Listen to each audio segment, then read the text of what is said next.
Hello. Voice check. Hi guys. This is my first video. So it's going to be extremely cringy. Just fair warning, I suppose. My name is SparkBark. Yes, that is my YouTube name. Get over it. It is nerdy. This is my first video, so I decided that I would do the gender tag. And I also apologize for the angry chirping bird over here. I couldn't really figure out where else to film this, and filming this in the bedroom was the best idea.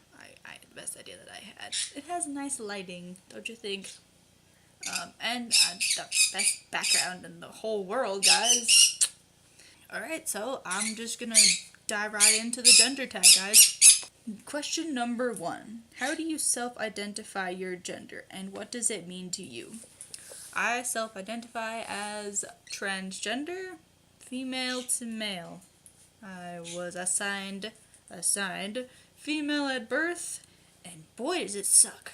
What does it mean to me? It means that what's on the inside and what's on the outside they're not the same. It's like a square. I can't make a square with my hand. It's like a square shape and a circle hole trying to just like, No, they don't work together, and it doesn't work together for me. Number 2, what pronouns honor you? He, him, his. I'm a dude. Number 3, describe your style of clothing that you most often wear. Well, I am self-conscious about my body, so I like to wear long sleeve shirts and pants. And I kind of have my whole life. Even before coming out as trans. Like, I don't know, like, I officially came out a year ago or something, like, officially. But, like, I feel like I've always known. Like, I've never liked being a girl. I came out as a lesbian first, even though I absolutely hate that word, and now it makes sense why I hate that word, because I'm not a lesbian. I'm a straight dude with boobs. But I like wearing collared shirts, plaids, amazing. I wear black closed-toed shoes. Although, I have to admit that during the last, 6 months, I would say, it got hot and during the summer, so me trying to cool off, I wore the only shorts that I own, which are swim trunks, and geez, swim trunks are amazing and comfortable, and I wore them for 2 months straight. The same blue swim trunks that are 3 sizes too big on me. So yeah, I got more comfortable with my body as I grew out my leg hairs, which will be discussed later. Actually, that will be discussed next. Number 4, talk about your choices with body hair. How do you style your hair? Do you have facial hair? What do you choose to shave or not shave? Well, first, hair. This is my hair. It is fluffy, and everybody likes it being fluffy. I get lots of compliments on my poofy, fluffy hair. And then I get questions on how do you keep it so fluffy? My trade secret is hair gel. Then I go to sleep, and then I wake up and go like this. Messy bedhead with day-old hair gel is my trade secret to getting my fluffy hair. Normally, though, my hair is supposed to be blonde right here, but I haven't had the chance to go buy the bleach in a while. Money. I do not have facial hair, which is my dream to have some chin like right here. That's all I want is right here, but I don't mind it anywhere else. I'll just shave, but just like a little poof. Since I came out as transgender, I decided to experiment with trying to pass better, and experiment with trying to make myself feel better, make the dysphoria go away. So I decided not to shave anything. So I got an awesome fuzzy armpit force going on down here. My legs are nice and fuzzy. I stopped tweezing and playing with my eyebrows. I mean, sometimes I do, tweeze the middle part a little bit, because who wants a unibrow? Let's be honest. Who wants a unibrow? I shave my face. I started shaving my peach fuzz as to, like, prepare my face for the shaving in the future. Number 5, talk about cosmetics. Do you choose to wear makeup? Do you paint your nails? What types of soaps and perfumes do you use? I do not wear makeup. I absolutely hate wearing makeup. When I was younger, my mom would force me to wear makeup on fancy occasions. And, like, when I was a freshman in high school, when I was a sophomore in high school, she made me wear makeup, and I'm like, no. But I actually do like painting my nails, and I've decided that when I am on testosterone and actually, like, pass all the time, I will paint my nails black, because I like my nails being painted. I don't know. Aside from my nails being painted, I also love jewelry, but, like, men's jewelry, like women's jewelry. Yeah. I love earrings. I got my ears pierced. I have my belly button pierced. I like rings. I only have one right now. For the soap stuff, when I first came out, I wanted to try all the men's product, but I didn't know where to start, and the only ones that I knew of were Axe and Old Spice. And I decided that Old Spice is better because they have great commercials. So this is the shampoo I use, just Old Spice Swagger. Deodorant, Old Spice. This is the body wash I was using, was just Old Spice, the sport garbage. But then the other day I decided that I want to try something different, so I bought Axe Apollo body wash, and I really like the smell. When I go to work, I do this. I take a little spot and I go like this.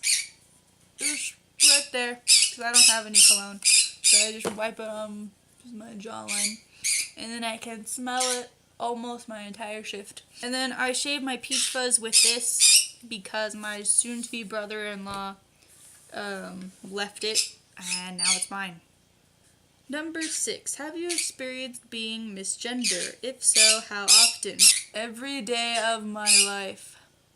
Yeah, it's on a daily basis. People see my squishy face and they hear my voice, which this is me trying to sound manly.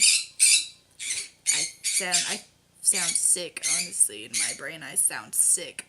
But yeah, I get misgendered all the time. But my girlfriend and her family are super supportive. 99% of my friends are very supportive. At work is where I struggle the most. Family, I kind of just like, whatever. They don't really know yet anyway, so they just think I like girls and that I'm a butchy dyke or something. I don't really know what they think of me anymore, and I don't particularly care. But at work is where I struggle the most, because I kind of just got a new job, and a job that I like and that I'm going to stick with for years, and it's just hard because there's so many people that work there, and there's so many people that come and go. It would be such a hassle. I told one of my HR managers and a different manager, but I'm pretty sure they've forgotten by now. So when I do start testosterone is when I will do it again and be like, hey, so I'm going to be manly in a couple months, so stop calling me ma'am, because it feels like I'm being stabbed in the throat, guys. Please stop. Number 7, do you experience dysphoria? How... Can't read my own handwriting. How does that affect you? Dysphoria, let's just say, is like, let's just relate dysphoria to you being late for work and then suddenly your tire flies off of your car and you crash into an orphanage. That's what dysphoria feels like to me. Just absolutely terrible garbage. Blech. Curse words. How do I deal with it though? Honestly, I realize that the only way I actually do deal with it is I go on YouTube and I watch other trans YouTubers tell their tell the stories. I just watch YouTube for like an hour or so, and that makes me feel better. I mean, there are other things too. Like my girlfriend is super supportive. She's amazing, and I love her very much. Music is helpful. I draw vent art or something. I write. Sometimes I just like to barf it onto page and write everything out. But YouTube is honestly the first place that I go to. Number 8. Talk about children. Are you interested in having children? Would you want to carry a child if that were an option for you? Do you want to be the primary caretaker for any children you may have? I will never ever have a child. Like, physically, giving birth, never ever happening. Never ever happening. But, that being said, I want to have kids. I want to be a father. I discovered that is my dream. Many years even before being transgender. Like, before being transgender, when obviously I liked girls, and that wasn't going to change. Me being a female, I was going to be the dad anyway, just with boobs. But now, I am a man, kind of, almost a man, and I want to be a father. I didn't really have the father figures when I was younger, and what father figures I did have I needed something else. I needed a different kind of father figure. I needed a different kind of dad. I had a dad, just he wasn't what I needed to grow up and be confident in myself and all that stuff. And I wanted to learn certain things and not to be scolded for not doing math right. And so I discovered that I want to be a dad, and I want to be the father figure for my child. The father figure that I didn't have, teach them the things that I wasn't taught, and, support them in whatever they want to do, and just relate to them and be their best friend and their father, and just watch them grow up. Number 9, talk about money. Is it important to you to provide for... I can't read my own handwriting. Is it important to you to provide for a family financially if you choose to have one? Is it important to you that you earn more than any partner you may have? Do you prefer to pay for things like dates? Are you uncomfortable when others pay for you or offer to pay for you? Jesus, that's like 12 questions in one. I think my answer would have differed a lot a year ago. Because of just everything that's changed in the last year. Not even like within my internal being, just everything out, my life has just completely changed within the last year. In all fantastic ways, don't get me wrong. About a year ago, I probably would have said, yes, I want to pay for all the dates, all the romantic things, because I'm the manly man and I want to pay for everything and be a gentleman. Now that I am an independent adult and I live with my girlfriend, that's not necessarily the case, since we live together and both of our paychecks are squished into one, and we don't separately pay for anything really. But when other people offer to pay, it's not necessarily like uncomfortable, like it makes me feel inferior as a man. It's more just like a respect thing. Like, no, you don't have to pay for me. I don't want to mooch off of you. Please buy me lunch. Money is not important to me. I really don't care about money. Last question. Number 10. Anything else about your gender experience?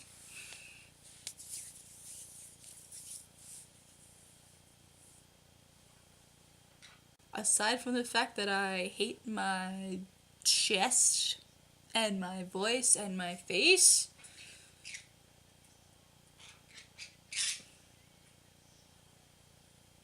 honestly, why does all this stuff have to be so expensive? That's my only issue, is because if this wasn't expensive, I would have done this ages ago. Going to see a therapist and a doctor and having to pay the medical bills and all this stuff. Paying for binders and packers and everything. Like, why is it so expensive? Why is being transgender so expensive? Why do I have to put so much money into being like what I feel on the inside? That is my only problem with being transgender. Two years ago, I moved in with my friend who is also transgender, female to male, and when I lived with him, he didn't start the process until after I moved out. Those are also completely unrelated. That's just how life works. So I like I moved out and then I would visit him, and just to see the difference and watching his transition, watching his voice deepen and watch his face change, watching him go from what was on the inside actually appear on the outside was like the biggest inspiration for me. Like, I always wanted that, but I didn't want to pursue it until I saw it. Sometimes I want to clarify because I sometimes feel like I'm copying him, but no, in all honesty, watching him do it, like watching it happen to him with my own eyes and not on YouTube, was what made me want to start the process. Because like I've always felt like I always wanted to be a boy on the inside. There's this little boy in a little cage inside me, and he's always been there. And it wasn't until watching him and then doing all the research for months, discovering that, oh, it all makes sense now. Like, I never did anything any of the other girls did. I never did. I was never into any of the bands that were popular. Everybody was like into the freaking Jonas Brothers or whatever, and I'm just like, video games, Legos, animals are cool too, you know. I was always stuck in my own world, and I feel like that's because of how I was, just physically, you know, like inside and outside didn't match, and as a child I obviously did not know that, and I just always in my head, I was always in my worlds, and I was safe and I was comfortable. It wasn't until high school happened when my friends were experimenting with sexuality that I was like, wait a second, I, who am a girl currently, can like girls and it's okay. And it was like super mind-blowing, and my eyes were just like, boom, everything is exposed now and I can see I was open to lots of things. It was so like natural for me. It was like, oh, girls, yes, I like those I like those, yes. Boys, no, I don't like those. I think I am one. I think I'll be one now. It's kind of like an easy way of explaining how my thought process went over the years, which was, you can like girls? That seems very natural. I'll do it. To going from that to realizing, why was this so natural? Was it because I was a boy all along? Yes, it was. Well, I think that about sums up everything I have to say, and now I have to go back and edit this thing because it's really long now. But yeah, this is my first video. I'm gonna make more of my transition experience.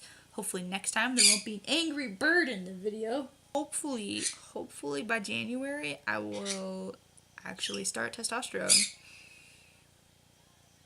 Because I already found the therapist who will sign papers for me saying, yep, they're ready, let's do this, pump the hormones in them, just stab that thing in the thing. I want to do transition updates on testosterone and blah blah blah. So my name is Spark Bark, and